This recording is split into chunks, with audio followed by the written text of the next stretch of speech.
Welcome to the second video of MatSci AfterClass. In this video, we're going to demonstrate a single crystal growth experiment with some discussions. Single crystal growth is a very important area of material science.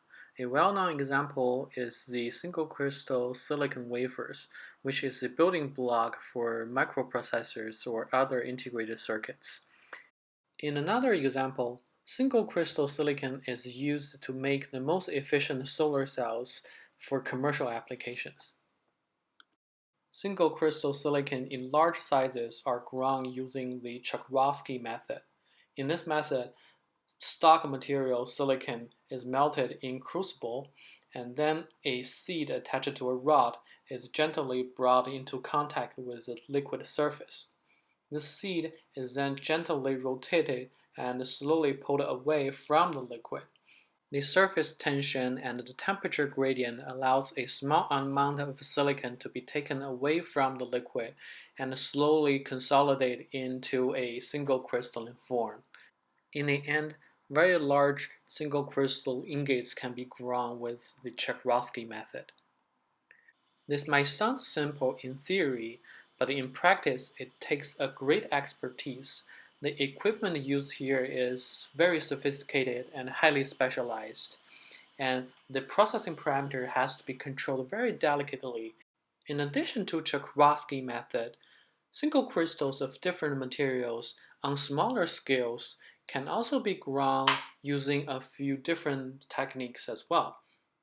In general, the growth of single crystal is often considered a great craftsmanship or say a form of art. Nonetheless, it doesn't always take sophisticated equipment and a great expert to grow single crystals.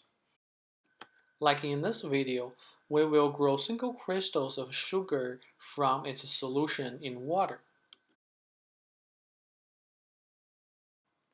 Since the process is very clearly demonstrated here, I guess I will keep silent so you can better focus on the video.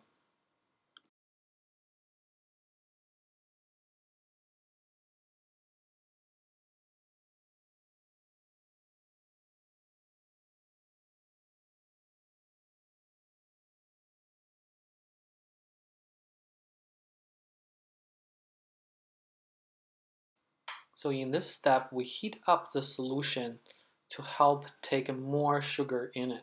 And when everything is dissolved, when the solution is clear, we pour it into another container for growth.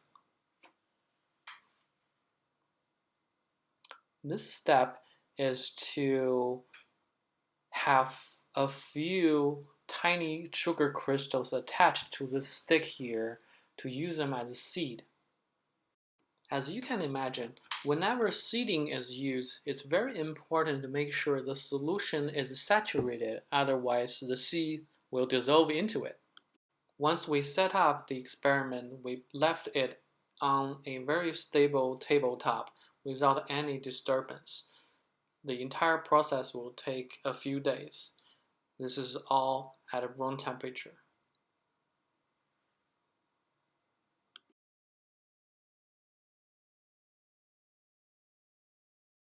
Here we get our final product, which is a nice cluster of single crystal sugar.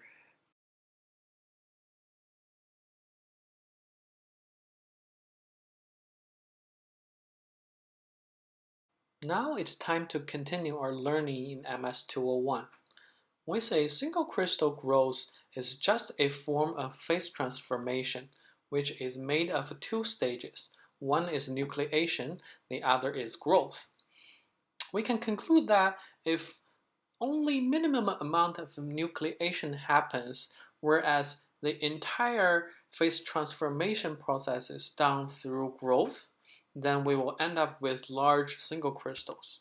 If the nucleation rate is increased a little bit, we might end up with a few more single crystals or some clusters of single crystals. If this continues to increase, if we have a high nucleation rate, then we will end up with polycrystalline materials. You might also recall this slide here that the nucleation process initially causes an increase in total free energy. So the surface free energy actually makes the system prefer not to have solid in the liquid. For the newly formed phase, which is a solid, to be stable and to continue to grow, it has to overcome a energy barrier, or say its size has to come to a critical radius. Now, a proper free energy barrier height would really help single crystal growth here. If the barrier is too high, the nucleation will never happen. But on the other side, if this barrier is too low, then it's too easy to form a lot of nucleation sites, which will make it difficult to grow only a few large crystals. In this demonstration, we use the seeding, which help us bypass the nucleation barrier, allow the growth process to start readily on top of the seeds. And this is also why the product we had is a cluster of single crystals. So what if I want to grow fewer but larger single crystals? There are a few things we can do to make this more likely to happen. First, we want to make sure the container is clean and smooth. Next, the growth solution should be filtered.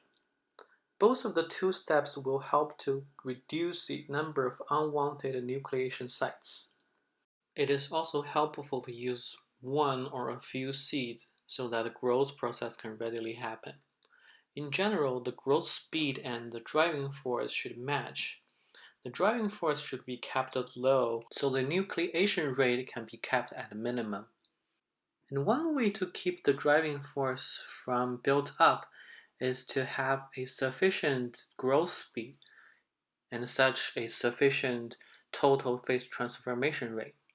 In general, with the same driving force, a higher temperature usually favors the growth of large crystals, whereas a lower temperature favors the growth of a lot of smaller crystals.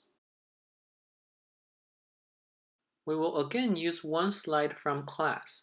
As you can see here, as temperature decreases, the nucleation rate will increase, and meanwhile the growth rate will decrease. So if we want to keep the nucleation rate low and the growth rate high, that means we want to use a higher temperature, or say we keep the delta T, which is the undercooling, as low as possible. And since the growth rate is higher at high temperatures, that means the high temperature usually leads to larger crystals. If we want a large crystal, we should use a high temperature if possible. And of course, in the case of a growth from solution, the driving force is the solubility change, which is a little bit different from the previous slide. In a solution growth, this driving force can be controlled by 1. The temperature, and 2. The amount of a solvent. Precise control of temperature at home is not easy, so sometimes it's more favorable if we let the solvent to slowly evaporate.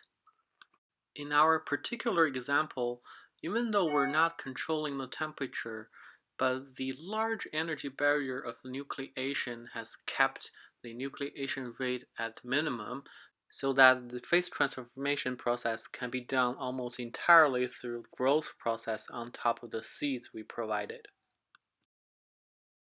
In the end, you can earn extra points in class with these bonus activities and questions. Our question is, compared with a polycrystal, which of the following structural features is present or not present in single crystals? Is it green boundaries, or secondary phases, or interstitials and vacancies? How about edge dislocations or screw dislocations? And what about the twinning and twin boundaries? And for our bonus activity, I would like you to go ahead and grow your own crystal at home.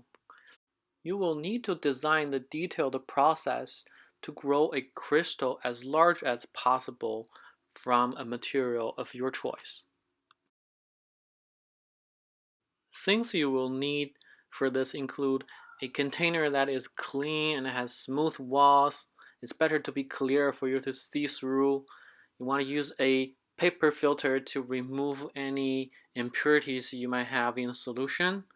The materials you can choose includes, for example, sugar or salt, or citric acid or borax. Both of these you can find in stores. In the end, you might want to use a very thin thread to attach a seed to it, so it helps you to get bigger crystals. There are several parameters you can control for this experiment. First, the solution temperature. For example, the temperature at which we dissolve the sugar into the water. This can be a very effective control for systems with large undercooling. You can also control the growth temperature, which in our case is kept at room temperature, but you can also use a ice water bath, for instance, to make the temperature even lower. If you add salt into that ice water bath, you can make the temperature even lower. If you choose to use a temperature that's above room temperature, then keep in mind you probably need to design a way to help you maintain a steady temperature that's higher than room temperature. Keep in mind, whatever you do, you want to make sure the container is set undisturbed, so there shouldn't be any vibration or things like that. Otherwise, we might use another strategy that controls the evaporation speed of the solvent. So this can be done by using different type of solvents. For instance, you might just use plain water. You can try to use rubbing alcohol, so alcohol evaporates much faster than water, or you can try a mixture of both. And finally, you might want to use seeding, that you can attach a small seed to a thin wire. Even without a seed, you can still put a small particle or a very thin needle into the solution to work as a nucleation site. But be careful, this only works for certain systems. In some cases, this might be too much, so you end up with a cluster of crystals. For this activity, please also provide a brief report, less than 1 page, and describe what you plan to do, what you expect to see, why you think that would give you bigger crystals, and in the end, what's your observation from the experiments. Alright, that'll be all. Thank you for watching, and go have fun with material science.